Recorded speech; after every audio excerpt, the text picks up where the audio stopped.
Right, so that's it. So everyone, welcome to the first episode of the Is This Music podcast. So I don't know if there's going to be a round of applause or anything. We should probably hold that off until the end to see how it goes.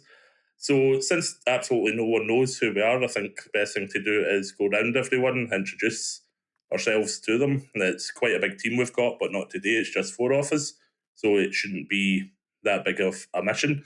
I thought the best thing to do is introduce yourself and sort of what music you're into, and then we'll get on with today's topic, which will be what we're looking forward to most in 2026 and what we've enjoyed most in the year that's just left us, 2025. So I'll go first. My name's Craig, and you'll definitely find me listening to a lot of pop punk and emo stuff that no one else likes, or no one else, if Paul wasn't here, would like. And I spend most of my time at gigs and taking photos of said gigs. I think the best person to go next would be Stuart, who's the head honcho of Is This Music and has been for millennia. About that, yeah. It seems that way sometimes anyway. Yes, I'm Stuart. I'm the flu-ridden editor of Is This Music and thisismusic.com. I was, if we'd done this on video, I was going to wave a copy of issue 1 in front of me, but there seems little point in that. Yeah, music-wise, I think I'm the oldest one here, so my roots go way back to punk and electro and that kind of thing. So, like, even glam rock, I suppose that is how old I am, sort of having started off listening to that kind of thing. And nowadays it's more your Scottish indie schmindy nonsense, which is probably popular with some people. But, yeah, I'm sure everyone likes a bit of Scottish indie, don't we? Yes, but obviously you may have your leanings towards American pop punk. I'm going to probably ramble incoherently, so just shut me up if the Lemsip is kicking in, I think. I think some of us are on something stronger than Lemsip. Anyway, and there is going to be a lot of rambling, but that's absolutely what we're here for. Anyway, Gus, so that's how you're going by tonight.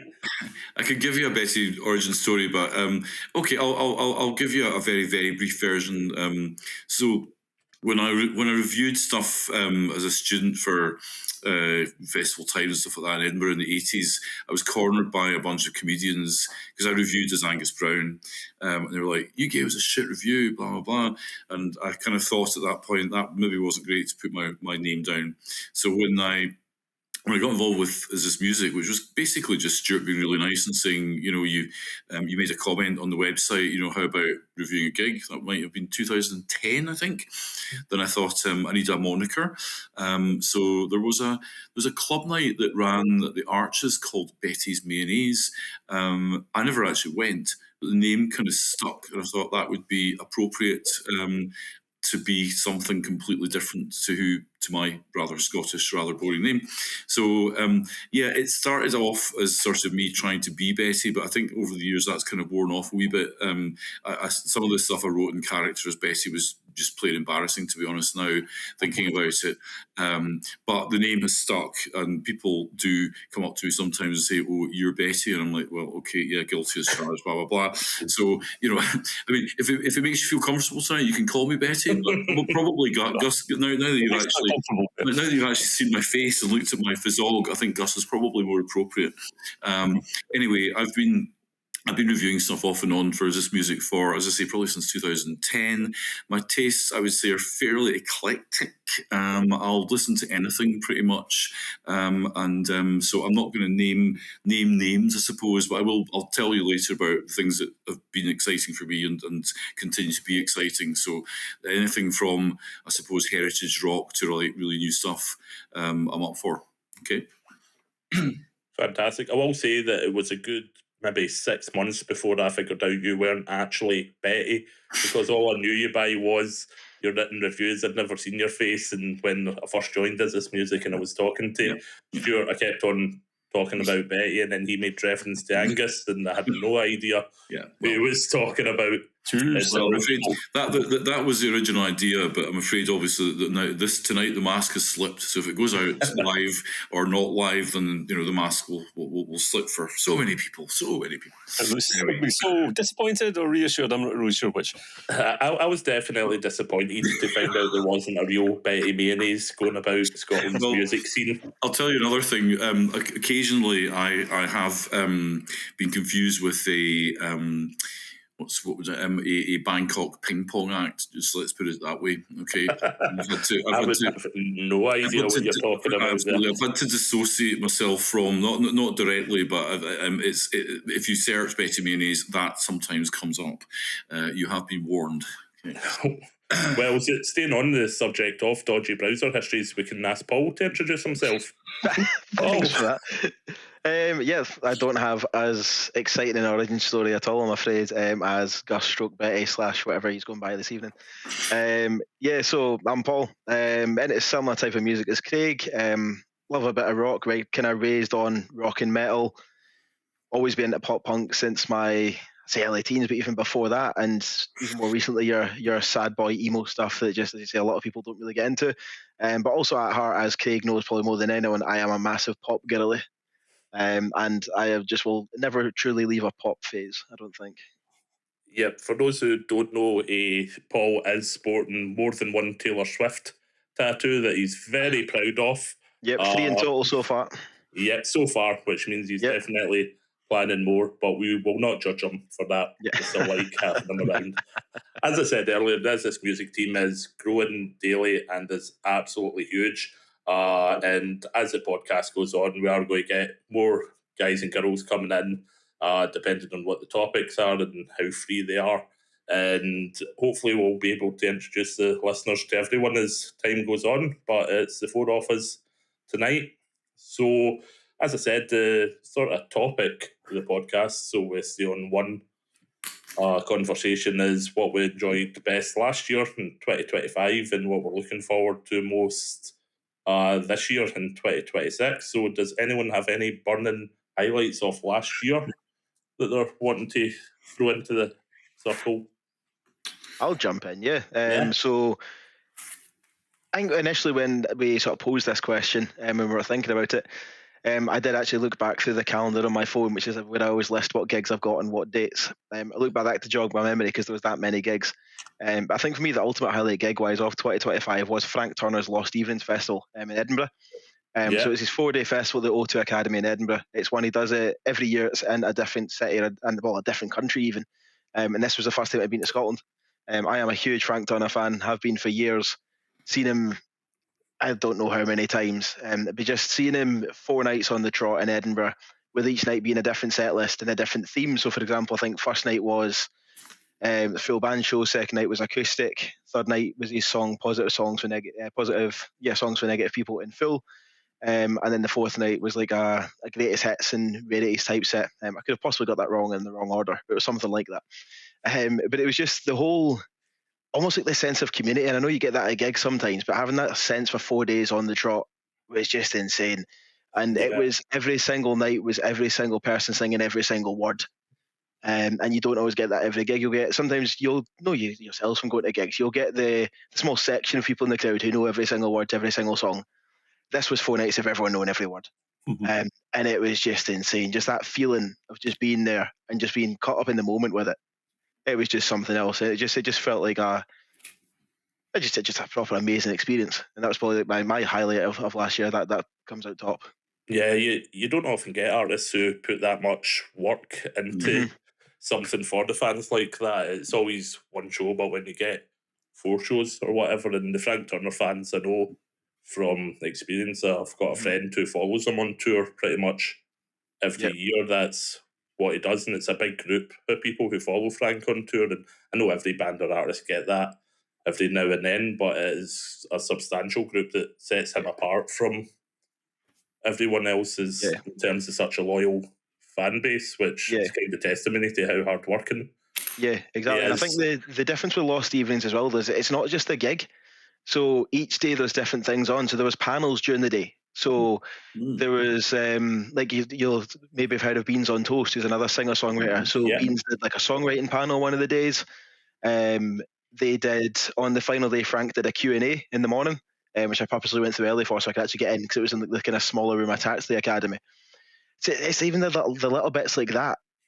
It's all just, it makes it just like a 4-day festival just with so many different aspects to it.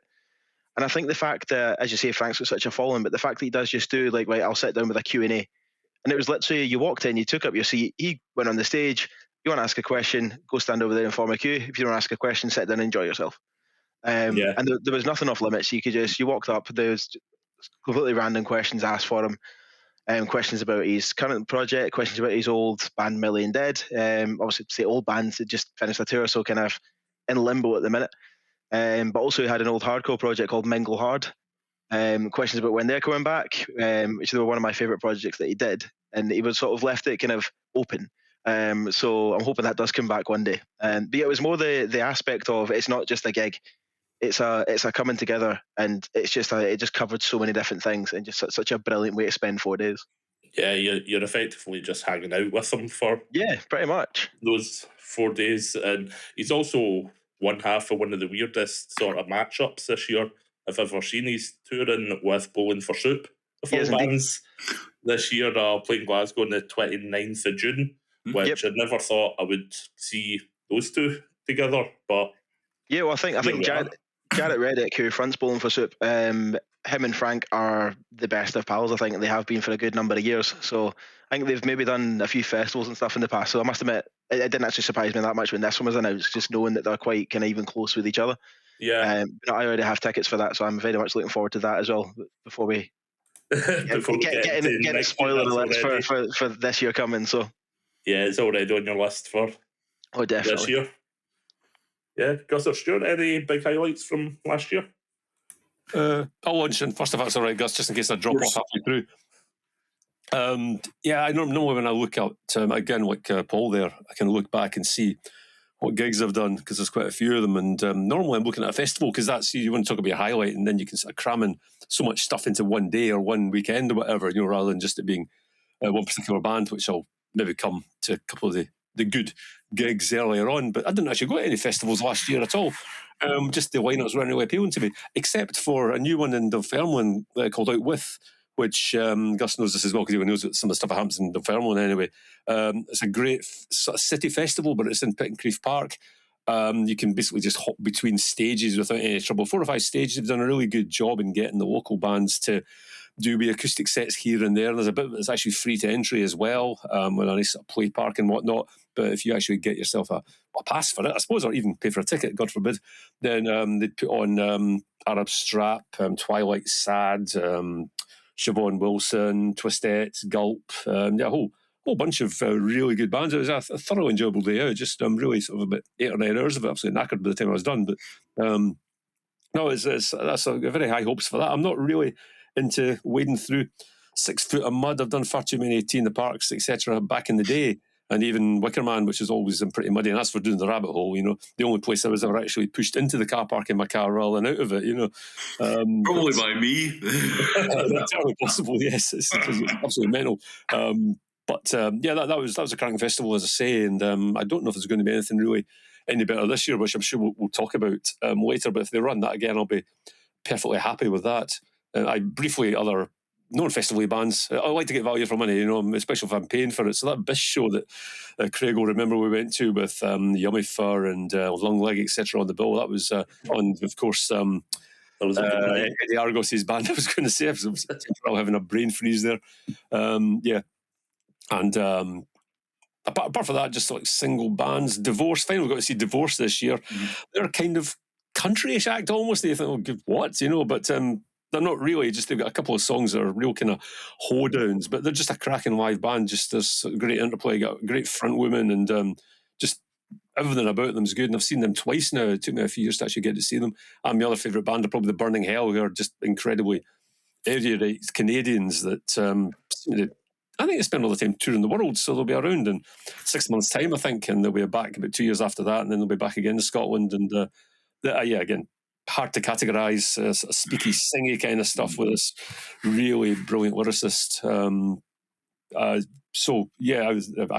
That's not really anything new for me. I see them all the time, really. But that was my year, I think, in short. Yeah, that Biz gig was really good at St. Luke's. Yes. It was our 30th birthday. Off the top of my head. I was a Biz fan for a long time, and it got to the point where I didn't think I would see them live. It was a thing that in my teens that I was into, and then when had the opportunity to see them on their 30th birthday, and the big reveal when Laura Logic came out and played with them, that was extraordinary. That was, never, well, it might be repeated, but never to be repeated if you were there. As far as I was concerned, that was definitely a highlight of the year, and they're starting to tour a lot more now. Yeah, actually, they're a real hiatus, aren't they? But but so good live as well. That's the thing that we're always outstanding. Yeah. They're supporting Maximo Park. Is that next month? Right, yes, I believe and they're just off tour with EMF, I think, as well. So they've definitely caught I wouldn't say second wind, but 8th, 9th wind for the length that they've been going. For sure. But definitely, if you can catch Biz, I would say do it, because they're just as good as they were first time round. They've still got that energy, and Manda still sounds as good as she did back when everyone was younger. They still seem young and energetic and whatnot, and you realise the 30th anniversary is just mad. Exactly. They still sound like the Powerpuff Girls soundtrack. Pretty much. And that's definitely what I turn up for. Anyway, Gus, what were your highlights last year? Well, again, I might ramble a wee bit, but just to pick up on a couple of things that other people have said. So out with that Stuart went to, I did consider, but just because of the buses, trains from Glasgow, because I like to drink, so I'm not going to drive there, then I just didn't think it was worth my while, because previously, I think I'd been probably 3 or 4 years in a row before that. So before it was in the park, then it was just in 6 or 7 different local venues, local pubs, plus PJ Malloy's and a few other things. And I actually got to know Dunfermline that way. I didn't really know it before. And like Stuart says, that the way that the organisers just kind of managed to get all these local bands pulled together, plus a couple of other interesting headliners. I mean, I saw Andrew Hung, year before, with FUCK buttons, or if we're allowed to swear on the show, but we can edit that bit out. But I mean, I'm a massive fan of them, and he was just doing his solo show. He just had a briefcase with a wee electronic gizmo in it. It sounded great, and that was in the what was it, the Legion, the Royal Legion. Oh yeah, was that 1 year before? There was almost nobody else there, but just a really good chat with him afterwards, and he was really appreciative. I think he'd actually just planned it round the fact he was seeing a friend in Dundee or something, and the organisers, there was a connection there. Somebody had been to college with him or something. I don't know, but you'd see somebody of that stature, in my opinion. And remember, the Fuck Buttons were the only act that had 2 tracks on the official 2012 London Olympics soundtrack. That was Danny Boyle. That was the Danny Boyle connection, because Danny Boyle was put in their direction by, I think, Underworld. So there you go. Anyway, I'm digressing now majorly, but yeah, out with, as I say, it was really. I'm glad you enjoyed it so much, Stuart. So last year, likewise, I don't think I went to any festivals. I have been a regular at a few. But in terms of highlights, looking back through the year, some new ones and some old ones. I went to see Majesty Palm headlining King Tut, supported by Brontes in December. That was pretty much sold out. They've been up and coming, I think, for a couple of years, sounding from Scotland type stuff. I'm also a big fan of the Scottish Alternative Music Awards. That's Richie Muirhead's thing. There's always a metal category there. I always know none of the bands, but it's always one of the best supported categories, and they always seem like such nice guys, like far nicer than some of the other categories. So I would point in the direction of the Samas. It's not expensive to get to. It was Richie's university project like 15, 16 years ago. He's effectively, from there, he's kind of built the Samas. He's also built the annual hip hop convention, which again, a lot of acts that I wasn't familiar with at all, that he brings up from down south, but also from Canada, America. I mean, he's the world's ultimate networker. So there's a plug for Richie Muirhead. His activities, he's always up for new stuff though, and he brings people to Glasgow and makes. Chris, he probably contributes a lot to Glasgow's economy by bringing all these people in. He does get grant funding and stuff, but he makes it work. Anyway, without going on too much, a couple of other ones I've got here. Half Man, Half Biscuit, the return of them to Glasgow, which Stuart was at. I saw him in the crowd from afar because it was such a massive venue. I couldn't believe they were playing. It's not my favourite venue, the Carling Academy. They like 80% filled it. I know, yeah. They'd been to Liquid Rooms a few times and I hadn't bothered, but they were still in very good form. One of my favourite bands over so many years. I know Stuart's liked them from the start as well. Also, Old Guys, the return, and the first time for me, of Cabaret Voltaire, a massively influential band. And obviously, one of the core members died a couple of years ago, Richard Kirk. But Melinda and the other guy whose name I can't remember, they put on the show at SWG3. Stuart's going to come up with it in a minute.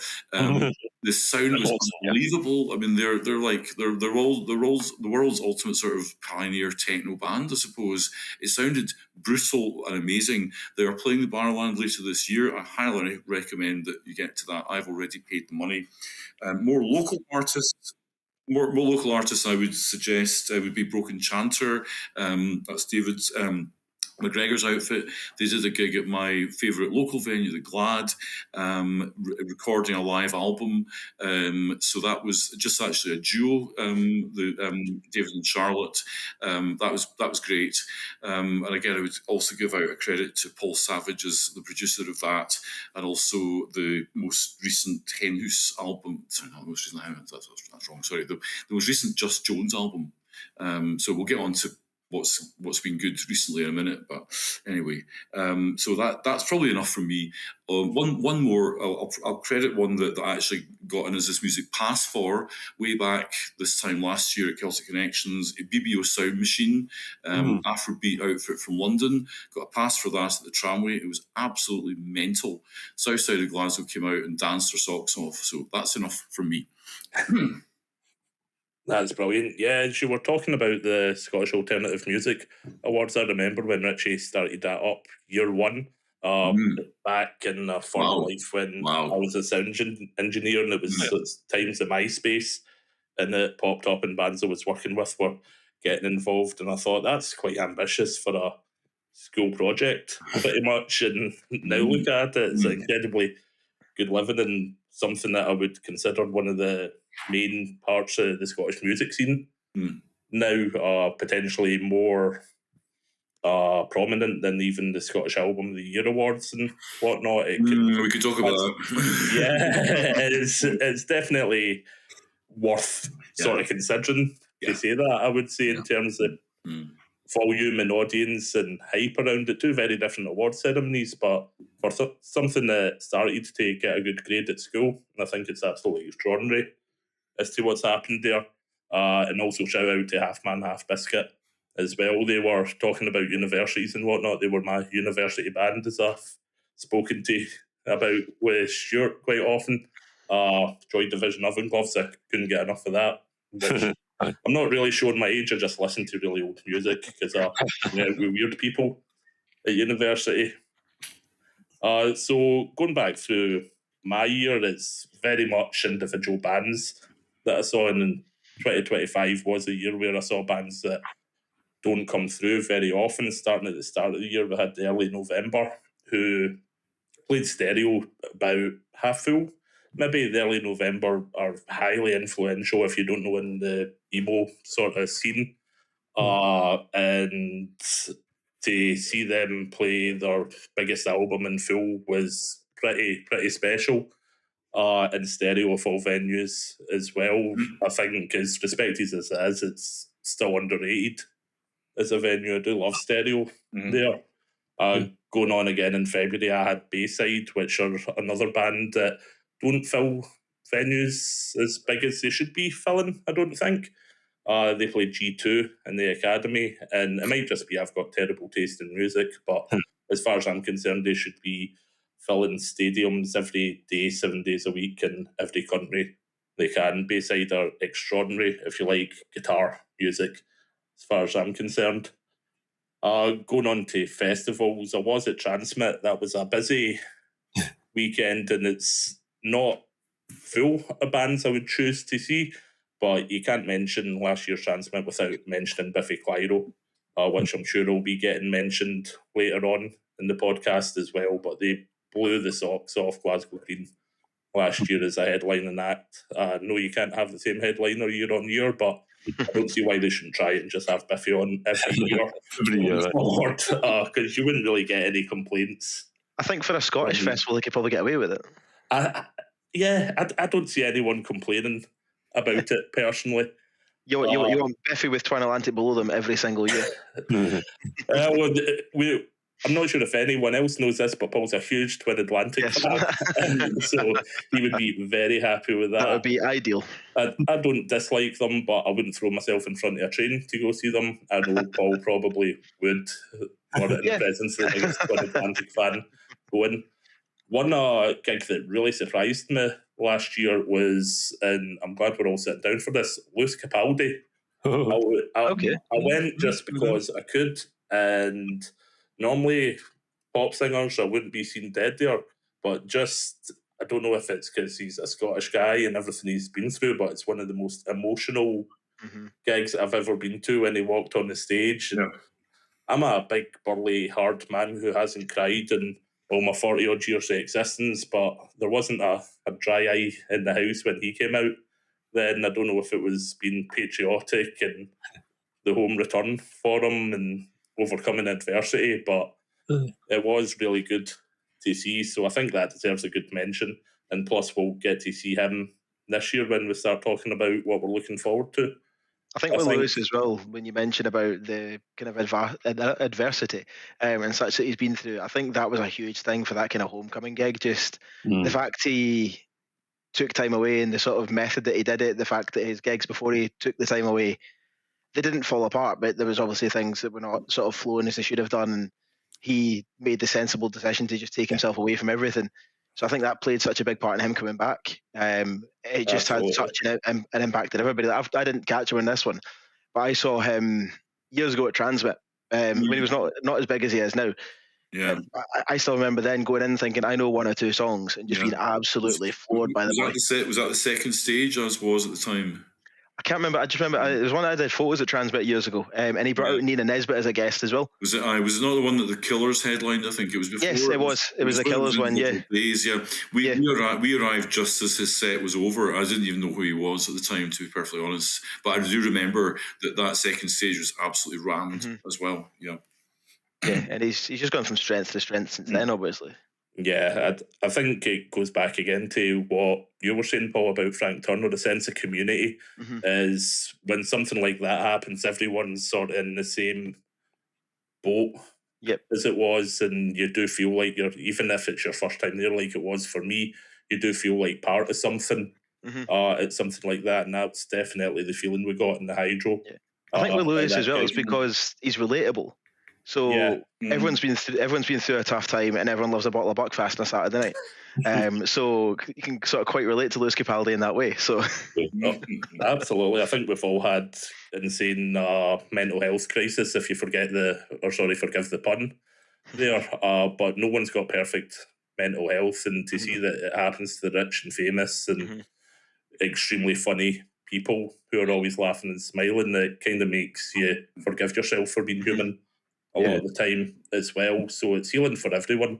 Yeah, it's great these days also that mental health is being addressed that way, because 20 years ago, whatever, people would just struggle through because it was expected of them. But there are so many artists that take time out for various reasons. Sometimes they talk about it, sometimes they don't. But it's the accepted thing now, and people aren't going to give them a hard time for cancelling a tour, even if that's what it takes, or not completing your Glastonbury set, Exactly. The universal support all around there was absolutely fantastic, and I think it is something we'll continue to see at Lewis gigs. And like I said, to actually be in the middle of it, you won't get a feeling like it, but it's very seldom seen elsewhere. I'm not sure you would ever catch it anywhere else other than a Lewis gig, especially in Scotland. I do have a couple honourable mentions as well from a year last year. There's one band I came across a lot. These guys have been touring non-stop. They're called Coil. I know Paul has seen them with me, a hardcore band. Yep. Bumped into them a few times in the space of a year, and I'm going to be bumping into them in the upcoming year. What's the name again, Craig? Sorry. It's Koyo. I think that's how you pronounce it. It's spelled Koyo. Okay. Koyo. And yeah, Koyo. There's another ancient band called Coil. Seriously, I thought it's not them. Probably equally terrifying in different ways, but yeah. Yeah, they are absolutely outstanding. They hit really hard on the stage, poured everything they've got out of their tanks onto the stage, and I don't think they've got a home to go to because they've been touring non-stop throughout the whole year. So saying about them pouring everything out, I think on that, when I saw them with you at the O2 Academy with Newfound Glory, I have never seen somebody hit drums that hard. Their drummer is a maniac. I genuinely thought after the first half a song, full song, that he wouldn't have a drum kit left after the next song. I have never seen somebody smash a drum kit that much. But yeah, the energy of those boys is insane. Yeah, I think I'm going off the top of my head here. I think it's February the 9th. Right. They're playing the Garage with Arm's Length. So definitely that's a stacked bill as well. It's Arm's Length, Coil, Shoreline, and someone else I can't remember off the top of my head, and I have to apologise. Maybe Paulo. So they are Scottish, aren't they? No, they're from America. Sorry, I'm looking at the wrong page. Yeah, it's KOYO. Okay. Absolutely outstanding, and hopefully Paul can come up with a fourth one. Yes, I'm just trying to find the page. Ben Quad, one of my albums of the year as well. How could I have forgotten that? So you've got Arm's Length, Ben Quad, Coyo, and Shoreline all at one gig at the Garage, and I think there's still tickets, in fact. So definitely, if you're into loud, angry music, definitely get to that in February. It's also the day after my birthday, so bring cake because I'm going to be there, and you can never have enough cake. And one last shout out to, and I dragged Stuart along to this gig because I didn't shut up about it, is the Get Up Kids. Yes. Another absolutely influential band in my life, along with Early November. A little bit of trivia, the Get Up Kids actually sued the Early November for stealing a line out of one of their songs. They'd done it as a kind of homage, in respect thing. It wasn't taken like that. But they've all kissed and made up about it now. It's one of these lore things in the whole emo scene now. But the Get Up Kids were a band, again, I never thought I'd see live because they went on a prolonged absence or hiatus. They did get back together, and I think that's the third or fourth time I've seen them now, which is fortunate because I do have Get Up Kids tattoos, which I'm very proud of. To waste otherwise if they didn't show up and tour again. They're very good, good live act, for sure. Yeah, so it's been a pretty busy year for everyone, I think. Looking back, that's just the four of us. If we had everyone from Is This Music was back through the year, all our opinions, absolutely. Yeah, we would be running into 2028, I think. But as the year goes on and we do more of these podcasts, I'm sure we'll get more stories from the previous year. One thing as well, when Angus was saying that how he's already paid money for tickets, we obviously get invited to a lot of gigs and get media passes and whatnot, so I don't think there's a bigger recommendation than when one of us say we've actually put our hand in our pocket and paid money to see a gig because we're not wanting to chance not getting in or not getting invited. So if any of the listeners here say we've bought a ticket, then definitely that means it's no higher recommendation than that. I've paid for one ticket already this year, and it'll be no surprise, especially to Paul, that's My Chemical Romance playing at Bella Houston Park this year. Yep, I should be there as well. Yep. There's going to be every elder emo and senior citizen in Scotland, I think, with Idlewild supporting, which I think is absolutely crazy. It's a bit of a different one, isn't it? Yeah, their support acts are always, it's very much what CDs My Chem have got in their collection, and they're like, let's have them out supporting us.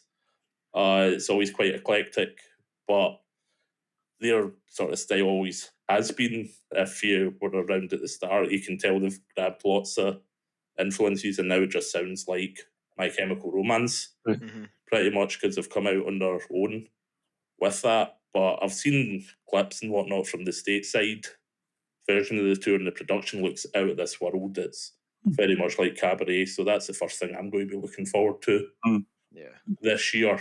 Who wants to go next with the next big thing they're looking forward to? If you and Paul are going to that one, I think, did you buy a ticket this morning by any chance, Gus?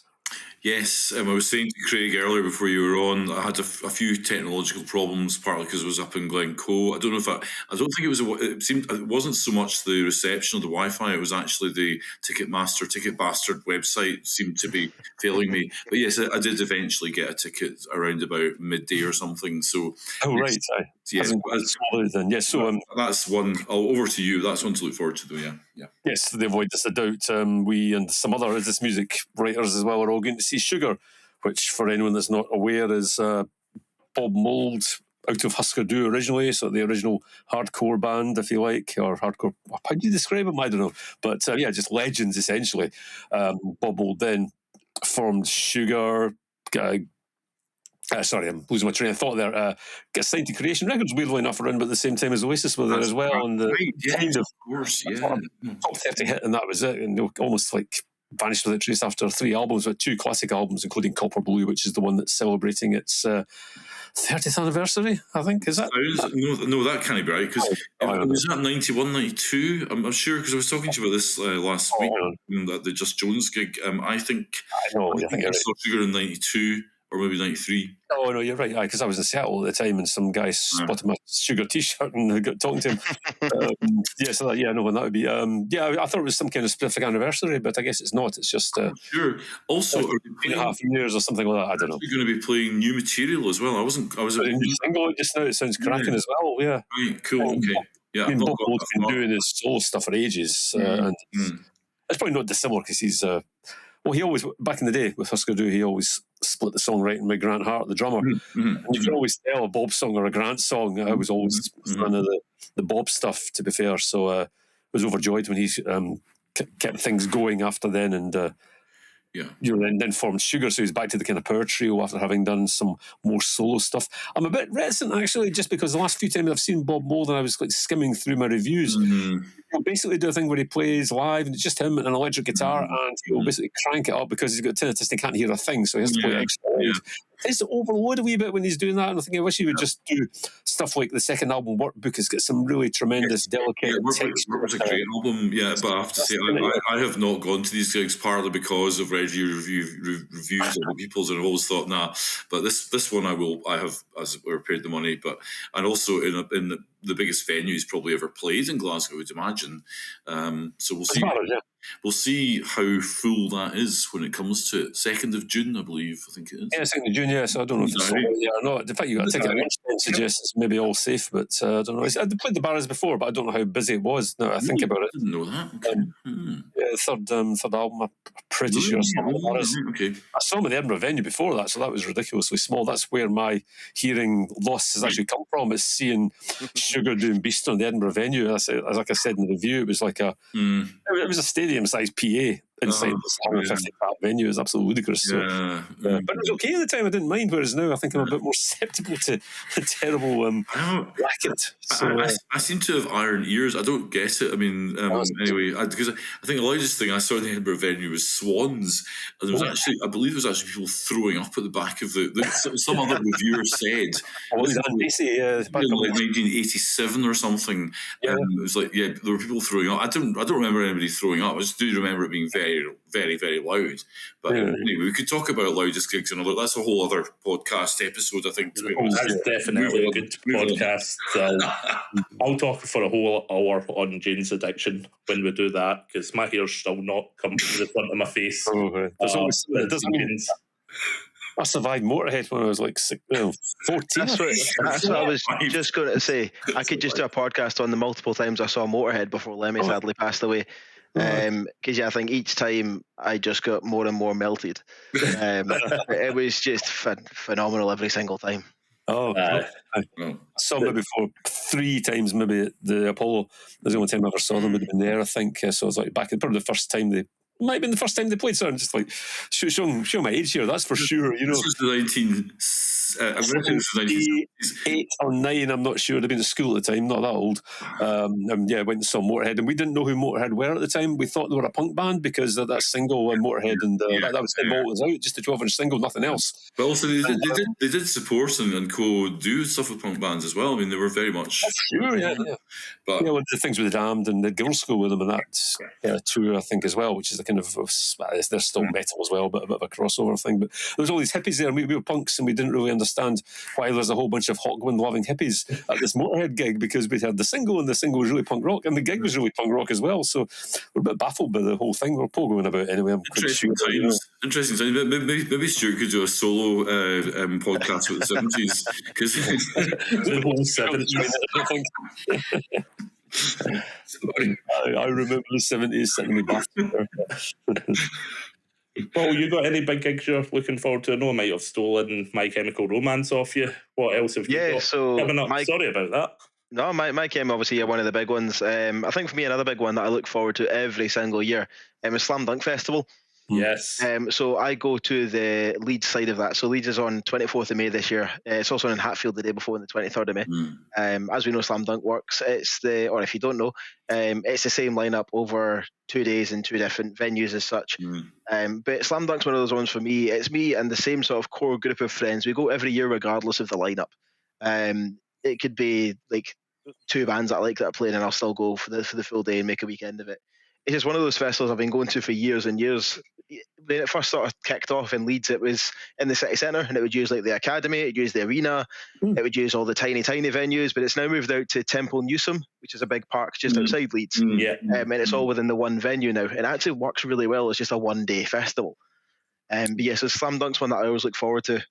Some belters on it this year. You've got Taken Back Sunday, Def Havana, Goldfinger, Motion City Soundtrack, which I am just very much looking forward to Motion City. So I don't think I've actually managed to catch them live. I don't think, unless it was a long time ago.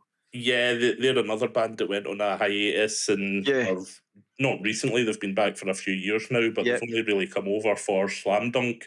That's really one of the festivals now that has the pulling power for bands like that. Also this year you've got Good Charlotte, Knocked Loose, who are absolutely incredible live. I went to see them at SWG3, and the only way I can describe it, the whole crowd, it was like the opening scenes of Saving Private Ryan, going onto the beach, there were bodies flying around everywhere. You had a genuine fear for your safety. It was outstanding.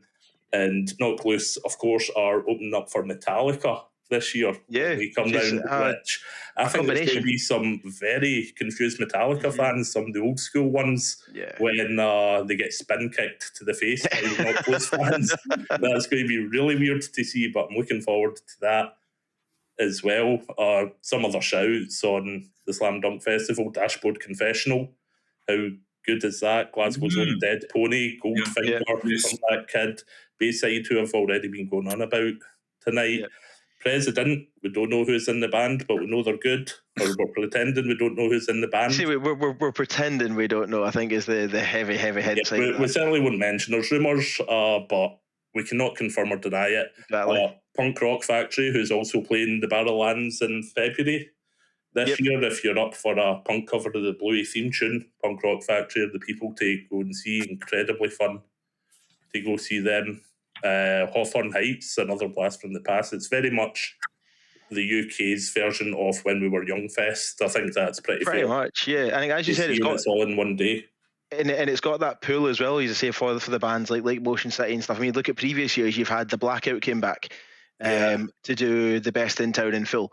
You had the Kids in Glass Houses reuniting for the first time at Slam Dunk. And it's just got that massive pool every year. You know they're going to pull someone huge out of the bag.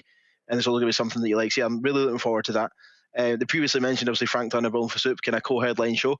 Looking forward to that one. Two brilliant acts, brilliant artists. And for me, the biggest one, which was just announced this morning, and Craig knows exactly what's coming, which is Enter Shikari playing the Hydro in Glasgow, which I think has been a long time coming. Shikari, when they've played here before, well, to start off, Shikari are probably my favourite band of all time. You're talking 75 plus times I've seen them now. They're one of these bands that I will just, wherever they go, I will try and go. Name a country I've probably travelled to go and see them. My God.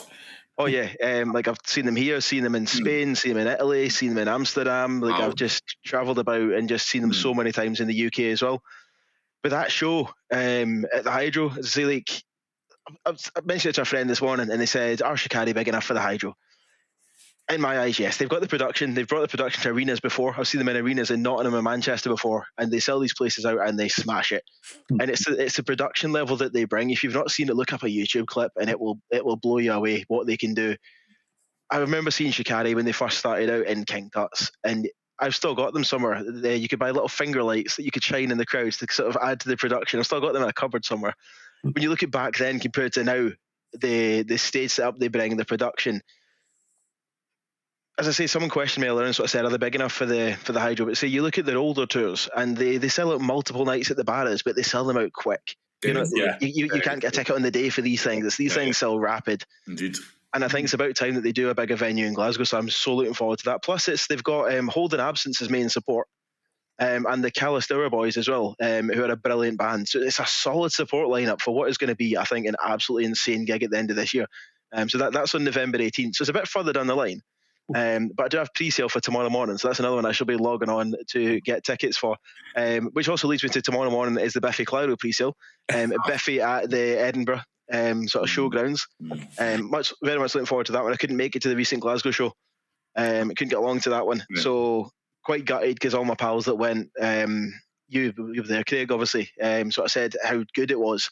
So yeah, I'm really looking forward to the same ground that they're at. I saw Chapel Roan there last year, so the complete opposite again, showing the pop girly side. But that was about to say Pop Princess, but be referring to yourself. Pop Princess, yeah. Listen, mate, I will take Pop Princess any day. But yes, I mean that venue. I know some people that I've spoke to have mixed opinions on that venue, but I think it's really good. I've always really enjoyed it as a venue. It's the transport. The venue itself's fine. It's the transport.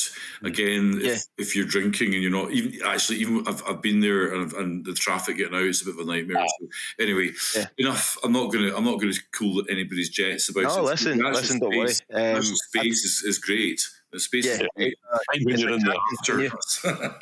I think the joy that we had for Chapel, the transport wasn't too bad for us because my friend that drove us there drives a rather big 4x4 type car. So when it was time to leave, he was leaving.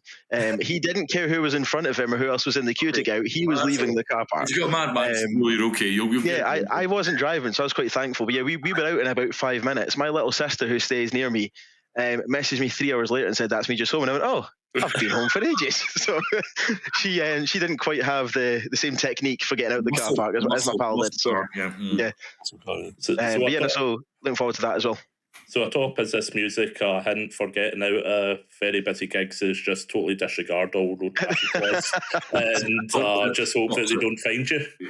It's official, not legal advice from Is This Music. Oh, you just reminded me they're talking about pre-sales tomorrow. I think it's also pre-sales for Sparks playing in the Kelvin Grove bandstand. So I'm thinking, that's not 100 quid away. So there's a lot going down tomorrow. I think a lot of people's credit cards have been sort of slowly weeping in the morning.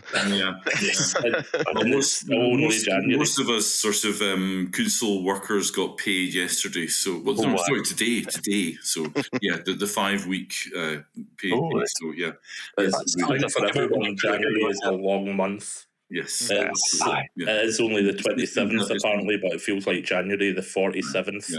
I was going to make the age old joke of January is always a long year, which is always completely true. Especially now that we're having to spend hundreds of pounds on concert tickets before payday in January, and it fill the rest of the year up.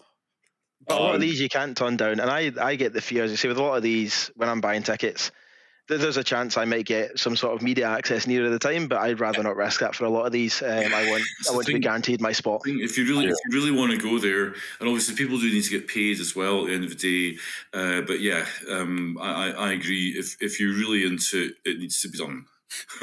Absolutely, and if you're getting even media access, you should always pay the merch table. Something. A good visit to keep the petrol in the van, even if it's a small band or a huge band. It's you should definitely make sure your money's going into someone's pocket. It's a very harsh industry. Yeah, and it's not just going into the pockets of the multi-millionaires on stage, it's people selling the merch and the people huffing flight cases about and setting up lights and setting fireworks off on stage and making the whole thing worth going to see. Going back to Enter Shikari, their production, God knows how much it costs. It is absolutely astounding. You've got to pay for that somehow. So definitely be visiting merch stands as well throughout the year. Paul knows how hard I had to try to not buy a £90 shirt recently, and I kind of regret it. I'm still surprised that you didn't buy that. I'm still mourning the loss of it. I might see if they're selling it online. One good thing bands are doing nowadays is any leftover merch from tours, you can go on their website and buy them, which I think is absolutely amazing. But I did get my dog a toy from that gig, which I also like it when there's wee novelties that bands are selling. So the band in question was the Wonder Years. They've got a mascot called Hank the Pigeon, and they were selling plush Hank the Pigeons for a whole 25 of your finest pounds. And I thought, you know what I could do with that? I could buy it and give it to my German Shepherd. It is still in one piece, so I was about to ask that. Very gentle. Must be pretty robust, surely. Very gentle with his toys. So a couple other sort of honourable mentions again that I'm looking forward to, and I'll get to some other festivals again in a little bit. Elvana, who I'm sure I preached to a lot of people. I saw them last year. I think it might have been the year before. I saw them again. It's not often I talk about tribute bands, and I'm not even sure you can call Elvana a tribute band. They are debatable. Nirvana, fronted by Elvis, and it's not even a good Elvis impersonator. Sometimes he sounds like Elvis, sometimes he sounds like Matthew McConaughey, sometimes he sounds like himself. But it is one of the most entertaining shows you'll ever see in your life. Again, they pour everything out on the stage, and you'll see nothing like it. They're playing the Barrowlands on the 14th of February. So take your significant other or someone who you want to become your significant other, because there's going to be a lot of love in there at that show. They're also being supported by Nick Cage Against the Machine, which is Rage Against the Machine songs fronted by Nick Cage. And the rest of the band also dress up as various Nick Cage characters. I'm sure their guitarist is Ghost Rider a lot of the time. I'm pretty sure you're not going to find a more entertaining night, even though it's not original music. It's going to be absolutely fantastic. Is the Nick Cage that appears, is it Nick Cage in kind of Terry Wogan show mode? One of them definitely is. I'm not sure which one. I'm sure the singer is in his underpants a lot of the time. I can't remember. Is that Raising Arizona? Can't remember off the top of my head. Could be. I can't remember. Could be. I think the drummer's Con-Air, Nick Cage, but we're having fun already and we're not even at the gig. So that shows how good it is. I must admit, for that one, when I seen that, I'd seen the Elvana because you'd mentioned it. When I seen Nick Cage Against the Machine, I actually had to Google to make sure it wasn't actually Nicolas Cage fronting the Rage Against the Machine tribute band, because that also wouldn't surprise me. It's something Nick Cage would do. Yeah, it wouldn't shock me. And I thought, you know what, if that's actually how I'm going to have to go to this gig. But I just had to double check. I don't think it's been proven it's not the real Nick Cage, so I think we should bear that in mind as well. Another show with a very stacked lineup is the Les and Jake show in March. If you're into ska punk, you've got Les and Jake, the Aquabats, who haven't been in Scotland on a big stage for a while. They did play Slay last year, I think, or the year before. You've got them, the Barstool Preachers, and I'm going to do my usual and forget the fourth act on that bill because my mind is melted from so many years of concerts. So you've got Les and Jake, Barstool Preachers, the Aquabats, and someone we Google. The Bouncing Souls. Bouncing, is it? Yes, it's the Bouncing Souls. That is extraordinary. If it is, I didn't even know it was. Yeah. So I've got the tour post in front of me. Yeah, so the Bouncing Souls were a phenomenal pop punk band. I saw the Bouncing Souls at my first ever gig, which was Green Day at the SECC on the Warning Tour, where they played with the Bouncing Souls, and tickets were £15 each. Don't. £15 for Green Day and the Bouncing Souls at the Hydro. You will never see that again. Not at the Hydro, The SECC. SECC, yeah. No, not to get into gigs without again, we could do a full podcast and the price of gigs. But I always remember once, also you got Download Festival in the UK.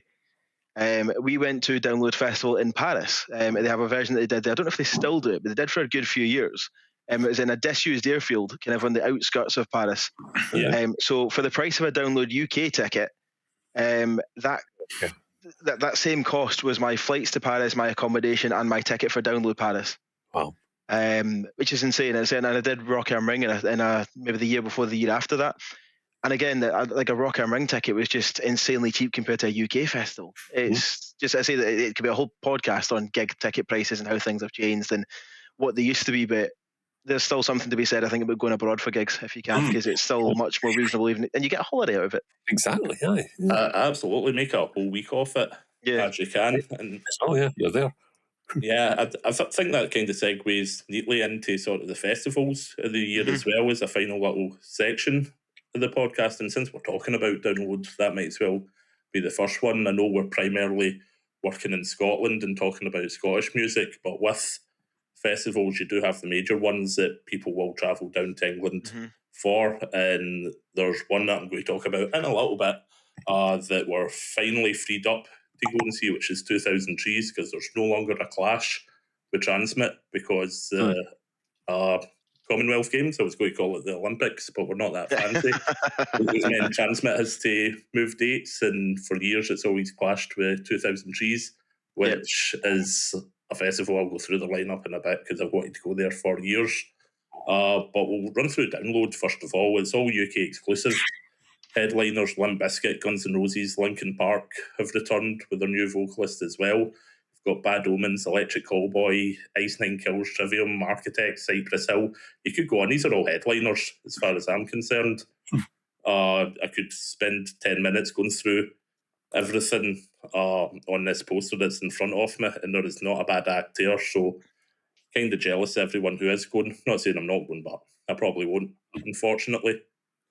And I'm just looking at even the smaller one. You've got POD there as well. Remember POD? That's a blast from the past. Yeah, I didn't even know they were still going, but that's a good one. Even in the smaller names, set it off as well.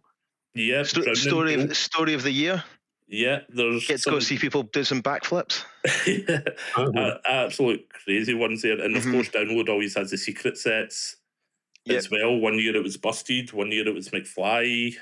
Dogstar are playing that. Right enough, yes. So you can go see John Wick play bass if you want that Download. I don't think he'll be playing anywhere else this year, so that's another one for the sort of celebrity chasers.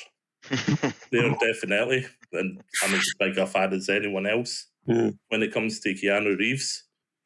Was he Bill or Ted? It was Ted, wasn't it?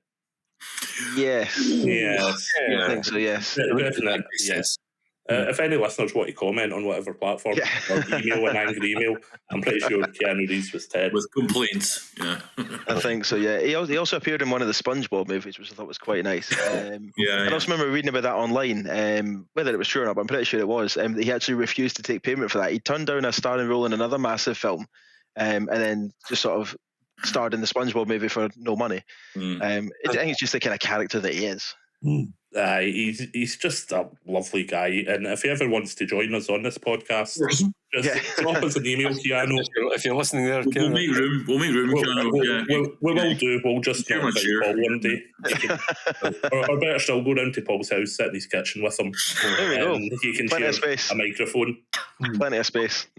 Speaking of actors that have turned into musicians, or as opposed to vice versa, we do have a review coming, we hope, of Peter Capaldi doing a gig. Yes.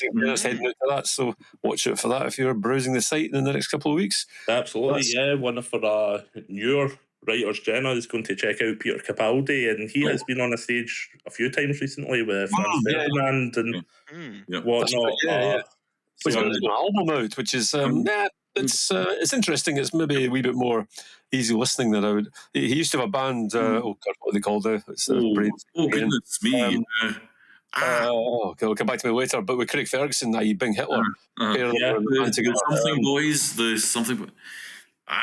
Anyway, Dream Boys, of course. Dream Yeah, Boys. Yeah, correct. I was confused. Bill Lugosi's Birthday was the name of the single he had, which I remember borrowing off one of the sort of jock rock notice board subscriber people to play in the radio show I was doing at Sub City back in the day. So I had this thing. Two gigs at Stereo, I think, promoted by the mighty Last Night from Glasgow. Yeah. You did a couple. They were quite recent. The Peter Capaldi's Stereo gigs. So definitely, we might be seeing even more of them. But there will be a review coming up shortly after. Yeah, he did also appear with music. He did also appear with Franz Ferdinand at. That's right. Yeah, Glastonbury. It was Glastonbury. You're right. Yeah. He was the other Capaldi, the younger brother. What we call him, the lesser known Capaldi. Yes. Making an appearance at that Glastonbury. Oh, you got you. There's another Capaldi as well who's related as well. What's his name? I can't remember. There's a folk singer called Capaldi who was related to Lewis. I think they're all cousins, basically. Anyone called Capaldi. The West of Scotland is in some way related. So Lewis is, as you know, a distant cousin of Peter, at least. Yeah. And they all happen to sing as well. Yeah.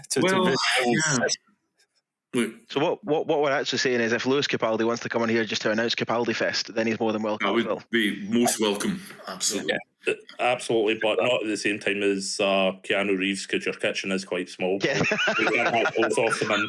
There might be a bit of a fight, yeah. We are going to have to spread out the list of celebrities who are banging the door down to come and star on our podcast after the first episode. So, talking about festivals, it's almost become an elephant in the room to discuss Transmit in Scotland, because the lineups have been so, some words, and these aren't my words, it's trying to please everyone but pleasing no one. I personally think it's just because we're getting old. I look at this year's lineup. No, it's the kids that are wrong. Is it me who's wrong? No, it's the children. This year is very easy to complain about Richard Ashcroft, Kasabian, why is Amy McDonald so high up on the bill? It's because she's a national treasure. Shut up. Seamat as well, who's absolutely outstanding live. She was at Transmit a couple years ago, absolutely outstanding. Unfortunately, had to rearrange her gig at the Barrowlands last year, but it's in March this year. Again, definitely worth catching. Yeah, I'll tell you. Sorry to interrupt. I'll tell you a wee story. The only time I've actually seen her live at close quarters was the Scottish Independence gig 2014, the Usher Bowl. I think she was first on. She appeared with the acoustic guitar. She was obviously very, very passionate about Scottish independence, and she was literally crying. You could see the tears running down her face as she played a couple of trad Scottish covers. And I did think, I've kind of probably misjudged her a little bit in terms of slagging her off. So I can't remember exactly. I did review that gig for Is This Music. You can check my track record, as Marky Smith would say. Check the guy's track record. That's another subject of a podcast if you want. Marky Smith's legacy. But yeah, she. I cease to think of her as just like somebody who is maybe not my cup of tea. So anyway. Back to you. Yeah, definitely. I don't think anyone's ever regretted seeing Matt live, and that's all in the one day. See Matt, Amy McDonald. My sort of dark horse in the whole Transmit lineup is South Arcade. Don't know what stage they're going to be on. Maybe King Tut's. We reviewed them earlier on. Wow. Up and coming and very quickly in the pop punk sort of scene, which almost surprises me that they're doing Transmit this year, but I will fight anyone to the stage to see South Arcade on Sunday at Transmit. I think just looking at that one, just next to South Arcade as well, Red Rum Club, who are a brilliant one. Yeah, I hadn't heard of them until I saw them supporting the Wombats in the Hydro. And did another one who I will always try and catch supports, whether I'm doing photos at the gig or whether I'm just at the gig myself. I will always try and catch supports because you will find your new favourite band most of the time. And I have done multiple times in the past. But yeah, so Red Rum Club came on and I thought, I don't know who these guys are. And again, absolutely blown away. Just a huge sound to them. And almost kind of like, I don't know how to describe it, an indie rockish almost. And they're just such a good band. Red Rum Club are one of the bands that one of our other writers / presenters, Glenn, goes on at me about. You can check Glenn out. He's got a TikTok called Gigs with Glenn where he interviews bands and fans outside shows, and he does a lot of stuff with us as well. And he is a big Red Rum Club fan. He'll obviously be on the podcast at some time in the future. I spoke to him when the Transmit lineup came out, and he was very excited about it. He is a lot younger than all of us, unfortunately. So, yes. Maybe it is an age thing after all. Sure, it absolutely is. He's all human with it though, and that's sort of good enough for me. Also, but big shout out to the last dinner party, their outstanding live English teacher. See, if you just look at the headliners, you could think, it's bands from yesteryear. But look, a couple lines below it, the Snuts, the Fratellis making a big comeback as well. And then I mean, I've been privileged enough for 2 years running, I think, maybe 2023 and 2024, to have a full weekend VIP pass courtesy of Stuart's contacts through isthismusic.com, and I've always found stuff to like. Always found stuff, either discoveries or people who I wanted to check out. So I'm not going to say anything negative about Transmit. I would also note that one of the more bizarre bookings for me would be the Beta Band. I was about to mention them, but I'll be first in the queue for a pass for the Friday, just getting that in early doors. I'll probably sit out the rest of the weekend, but if I can see the Beta Band, that will do me. But also, I did get, as a previous ticket holder, and I think I have paid for maybe 2022. I did pay for the year the Strokes played. It was pretty boring, to be honest. You can read my review. It was polite, but pretty negative, to be frank. This questionnaire for previous ticket holders did ask some rather odd questions, I have to say, about what don't you like about this festival, basically. Why is it almost like implied, like, why are you thinking of going to other festivals? So I don't know exactly how the ticket sales are stacking up. I also noticed that they didn't announce, normally the day after the festival ends, the next year's. So there was something about that, something about in the higher echelons of DF. Was it because they thought they might get Oasis? I do, as an Oasis gig at Glasgow, I don't know. I'm not enough connected to that stuff to know that. But anyway, they've gone ahead, as you say, with a fairly bizarrely typical lineup of headliners, trying to please people and not please people. But you do. Eclectic, I think, has been polite about it. It's so wide ranging in terms of style. There's nothing particularly avant-garde about it, but you do actually go all the way from. Interested, because pop, I suppose. Yeah, because also, I mean, often then you'd have thought that the putting tickets on gives people the opportunity to buy their kids or their partners, whatever, tickets for Christmas. They missed all that. They put tickets on after that, I think. So there's something slightly odd going on this year. Anyway, from what I've heard with that, I think that was maybe down to other events, or like was it the Commonwealth Games? I think that was maybe played a part in it as well, because I think they weren't sure maybe when that was going to fall and what venues they were going to use. So I think that is, I mean, that's obviously you hear rumours swirling about in the background, and I'd heard that was one of them. That maybe it was to do with they weren't sure they have to move venue or what was going to go where, and that could also just be absolute nonsense. It's just been floated in the ether, but it could also have played a part towards it. You just don't know with these things. Well, in other festival news, just to take up like one more minute of time, Mugstock is basically screwed. I was involved with Mugstock for a few years. They can't. I'm afraid it's not happening. Not even in the math. They actually have access to the previous last Tea in the Park site up at Strathallan, but they just financially it's just not happening. I didn't go to any festivals last year, but I will probably be volunteering to park cars, etc., at Kilburn, which is a fairly mental wee festival with a benevolent landowner miles away from anywhere near Largs. So it's probably not the sort of music that this music really generally covers. There's quite a lot of DJ sets and stuff, but there's usually a few decent bands as well. And the Skinny rival publication alert. They actually still have a physical publication. Oh my god! They have their own stage there, and to be fair, they usually curate a fairly interesting kind of combination of different bands. See previous Betty Mayonnaise reviews. I've always been very positive about it. But I think, that's all I've got to say. I think that's the thing about festivals, though. If you're not going to experience the sort of eclectic things and maybe get into bands you wouldn't otherwise be exposed to, then you're not doing festivals right. I don't think going back to absolutely sort of absolutely. Transmit, people are always going to complain that the headliners aren't Oasis, Radiohead and Coldplay every year, because that's what they want, because that's what it was back in 19 whatever.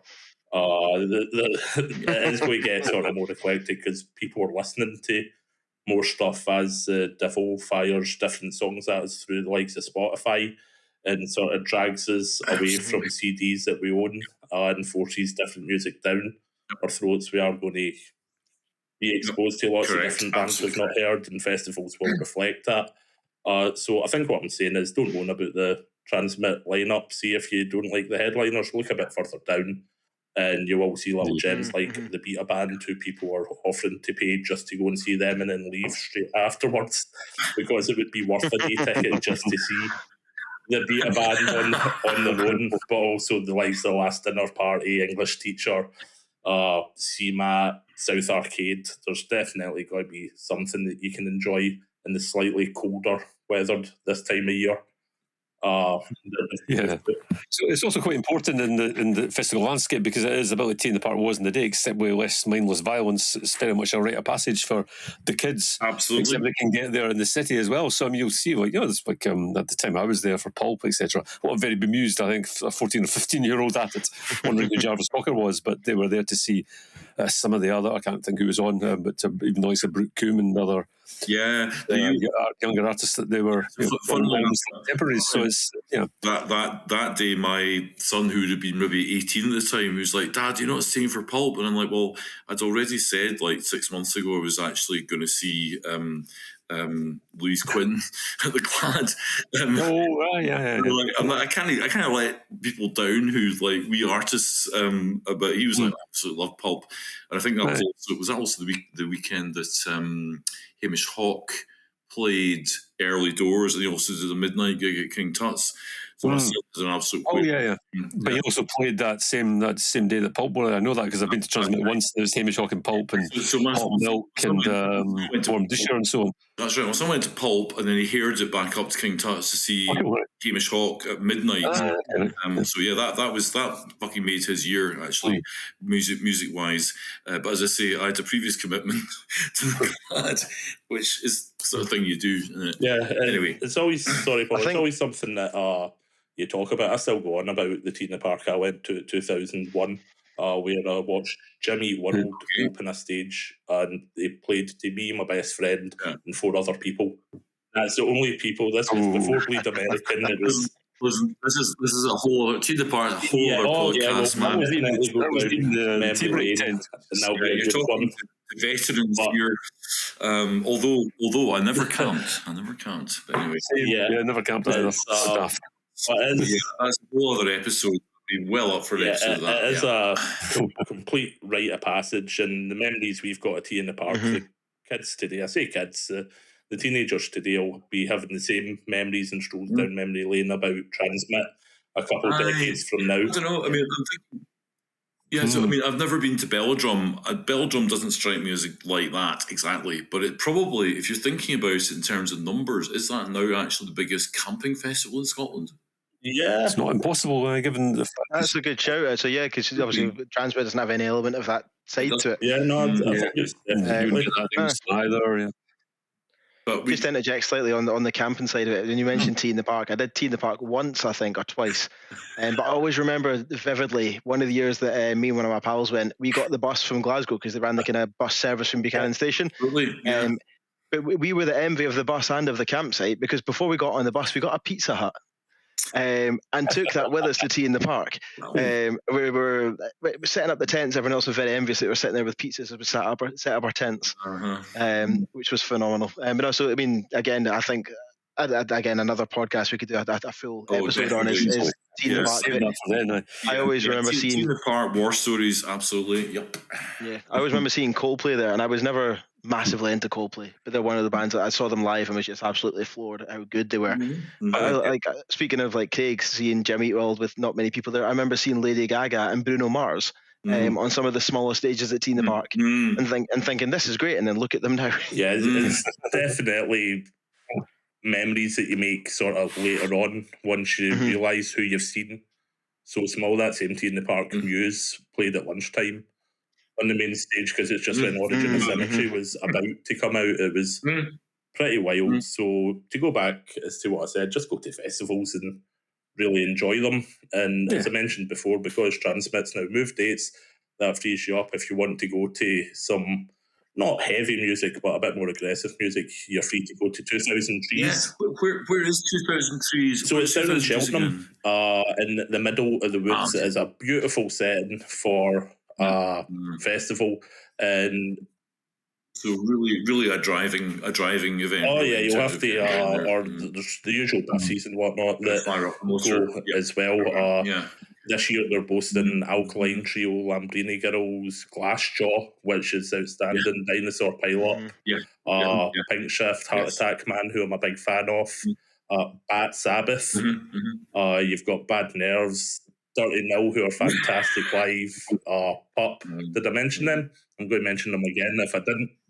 No, another phenomenal band. They're playing twice because you've got the sort of little half night on the Wednesday night, and then they're playing again on the Thursday as well. So even for an experience to go down to a festival in the woods, 2000 Trees is definitely one of the best rock festivals. I think another big one with Trees, though, you've got the return of Arcane Roots. Who are doing 2 sets and also just dropped a new song today for the first time, and I don't know how long. Outstanding.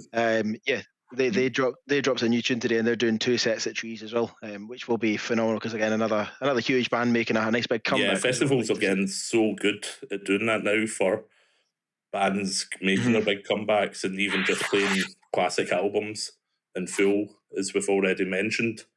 One last sort of festival I would mention that used to be a favourite of mine, Leeds and Reading, that is a completely different festival from what it used to be. I remember I used to go every year and it was all metal and rock, apart from that one time 50 Cent played and got pints of piss thrown at him.